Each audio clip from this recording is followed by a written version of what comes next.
Selamat pagi anak-anak, terimalah salam Budi, Soti Hotu, Namo Buddhaya. Anak-anak, bagaimana kabar kalian hari ini? Bangun pagi, lalu sarapan, sebelum pergi ke sekolahan. Hadirin yang saya ucapkan, salam semangat untuk kalian. Baik anak-anak, berjumpa lagi dengan Miss Womi di pembelajaran Bahasa Indonesia di hari ini, hari Senin, tanggal 23 Agustus 2021. Tetap semangat ya anak-anak, hari ini kita masih di bulan kemerdekaan. Merdeka, merdeka, merdeka. Baik, untuk materi hari ini kita akan belajar tentang teks cerita fantasi. Teks cerita fantasi merupakan salah satu dari teks yang dapat melatih kreativitas anak-anak. Berfantasi secara aktif dapat meningkatkan kreativitas kalian untuk menjadi seorang penulis yang hebat. Nah, anak-anak, pasti anak-anak sudah pernah mendengar, membaca, maupun melihat film yang sangat terkenal, yaitu film Harry Potter. Nah, film Harry Potter ini merupakan hasil imajinasi dari pengarangnya, sehingga kita dapat menikmati karya tersebut. Di Indonesia juga banyak penulis yang menggunakan imajinasinya menghasilkan karya-karya yang terkenal. Di antaranya adalah Ugi Agustono dan Joko Lolono. Ugi Agustono memberikan imajinasi kepada kita tentang Pulau Komodo. Dengan hasil pengamatan di Pulau Komodo dan mengamati suasana di Pulau Komodo, Ugi Agustono dapat mengimajinasikan karyanya. Kemudian ada satu lagi yaitu Joko Lolono. Joko Lolono ini mengimajinasikan karyanya berdasarkan nuansa-nuansa lokal yang ada di Indonesia. Anak-anak, untuk mendalami teks cerita fantasi hari ini, kita akan bersama-sama membaca dua teks yang akan disampaikan berikut.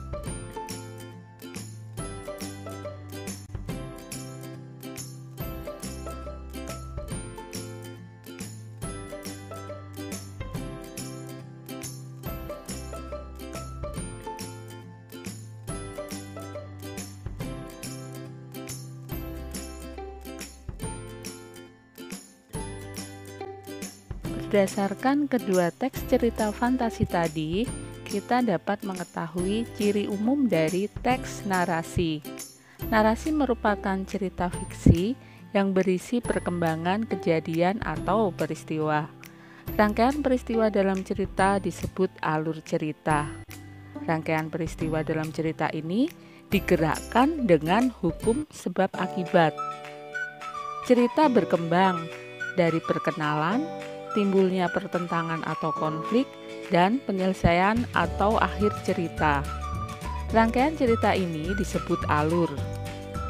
Tokoh dan watak tokoh merupakan unsur cerita yang mengalami peristiwa dalam cerita tersebut. Narasi memiliki tema atau ide dasar cerita. Tema dapat dirumuskan dari rangkaian peristiwa pada alur cerita. Kemudian, terakhir memiliki amanat berkaitan dengan nilai-nilai kehidupan yang dapat disimpulkan dari isi cerita. Sedangkan ciri umum teks cerita fantasi adalah 1. Adanya keajaiban, 2. Ide cerita terbuka terhadap daya hayal penulisnya, 3. Menggunakan berbagai latar, 4. Tokoh-tokohnya unik, 5. Bersifat fiksi, dan 6. Penggunaan sinonim yang menonjol. Berdasarkan latar ceritanya, teks cerita fantasi dibagi menjadi dua. 1. Latar lintas waktu. Latar lintas waktu berarti menggunakan dua latar waktu berbeda. Misalnya, masa kini dengan masa prasejarah, atau masa kini dengan masa 40 tahun yang akan datang. Yang kedua, latar waktu sezaman. Artinya, latar waktu yang digunakan hanya satu waktu saja atau satu masa, yaitu fantasi masa kini, fantasi masa lampau, atau fantasi yang akan datang. Berdasarkan kesesuaian dengan dunia nyata, cerita fantasi terbagi menjadi dua, yaitu yang pertama fantasi total, yang kedua fantasi irisan atau sebagian. Pertama, fantasi total berisi fantasi pengarangnya pada objek tertentu.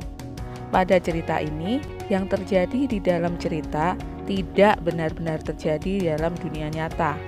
Contoh, cerita fantasi Nagata total adalah fantasi dari penulisnya. Jadi, nama orang, nama objek, nama kota benar-benar rekaan dari pengarangnya.